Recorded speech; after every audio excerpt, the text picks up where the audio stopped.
Say goodbye to big box domination and hello to the comeback of the boutique. All right, let's get started. Hey, I've been doing a bunch of research because I got really excited about what I've been seeing on social media in the last year or so, and it is definitely the comeback of the boutique. And so I was looking at it and doing some research about it because I wanted to see what the deal was. And I got really excited about it because what I see is there's now this ability for small business owners that are in small towns to be able to expand their reach globally but still be able to exist in a small town. And I just think that's a win-win for both that small town and that boutique because they'll have fewer businesses going out of business because they don't have enough support in that small town. And so I was really excited about it. So I did a little bit of research and I wanted to see like how we could leverage this as online entrepreneurs to take our business to our small towns, because I know a lot of us tend to just be online only and we don't look at our small town as opportunities. But I think that there's a way that we can do that in both ways, right? Have the small town physical mom and pop shop that goes global, and have a global small business that's mostly online that you could actually leverage in your local area as well. And so I looked at the main things that what they're doing as a boutique and how that's impacting their business. So the first one I see is that you may notice that out there, boutiques are now really focusing on making it special, right? Making an experience for their buyers. So what I mean by that is you'll see if you look at TikTok or Instagram in the reels, you'll see that a lot of these little boutiques are really introducing like these pretty packages, not just pretty, but like creating an experience. Like there might be little foil hearts and stars inside, or something else going on that makes their packaging special.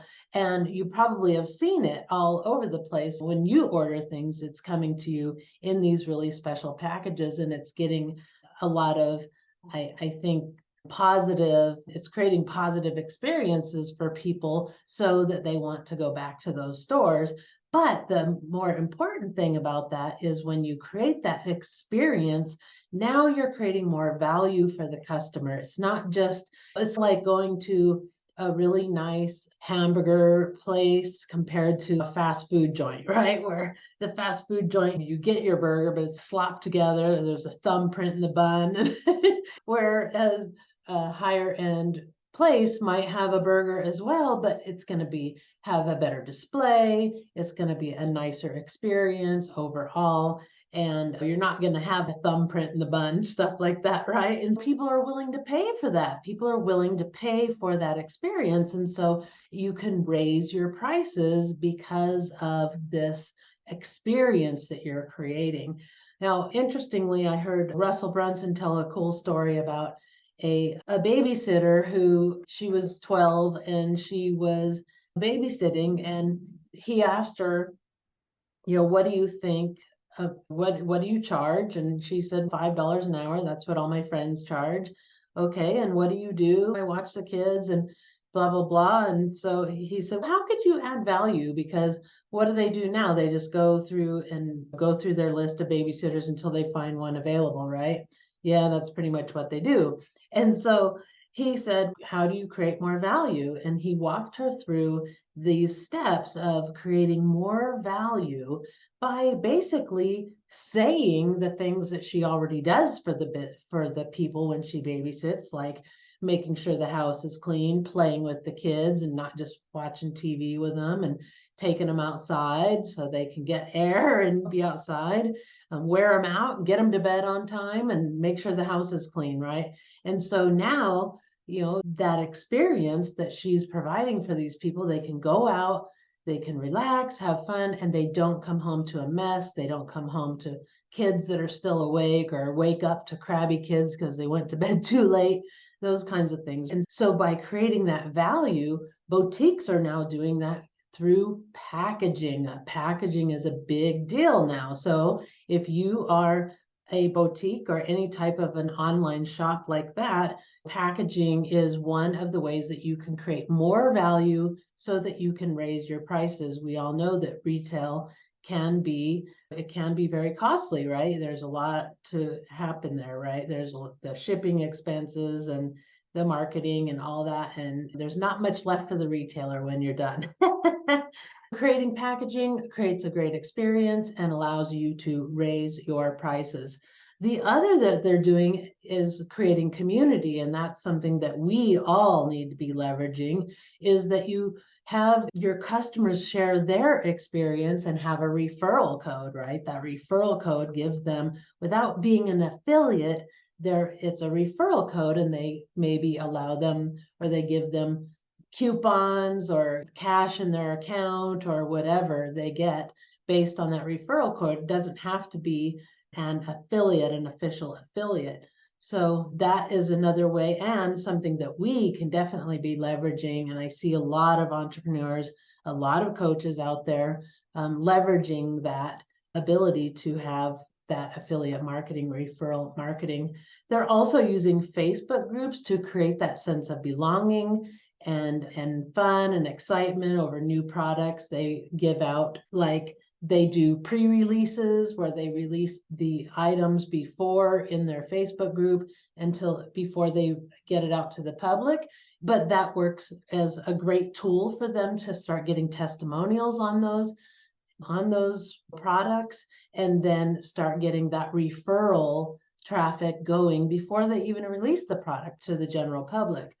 And then the third one is that consumers want to do business with people nowadays. And I was doing some research some years ago about Pinterest and how the millennials are like the big on Pinterest, or at the time they were. I don't know what it is today, but one of the reasons was because they like doing business with people. They love the visual of it. They like to go and create their little experience in Pinterest. But then ultimately they like to do business, not with big box, but with people. They want to know the people that they're doing business with. And that opens up huge opportunities for boutiques, because they can create a shopping experience rather than just an assembly line of merchandise going out the door. It's more of a personal touch. It gives them that unique experience, almost like white glove experience for the consumer, and that sense of community and feeling of belonging.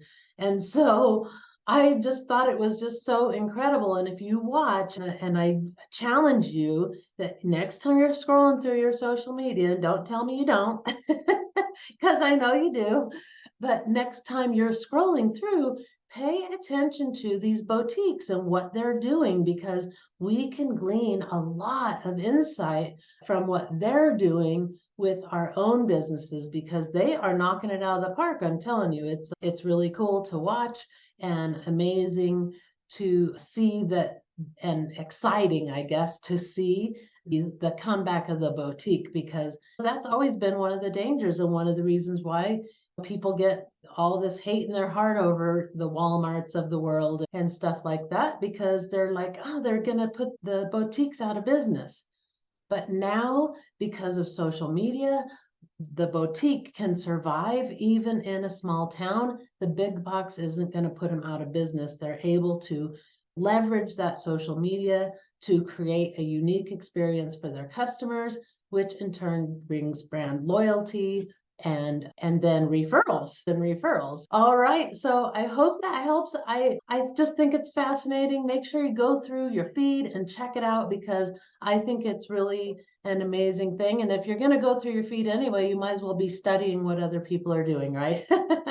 All right, don't forget to download my workbook. It's called 5 Steps to Launch Your New Coaching Business, but it could be applied to just about any business. So I think that you might want to grab that. It is at thescrumshop.com/launch-guide. All right, we will see you in the comments. Bye.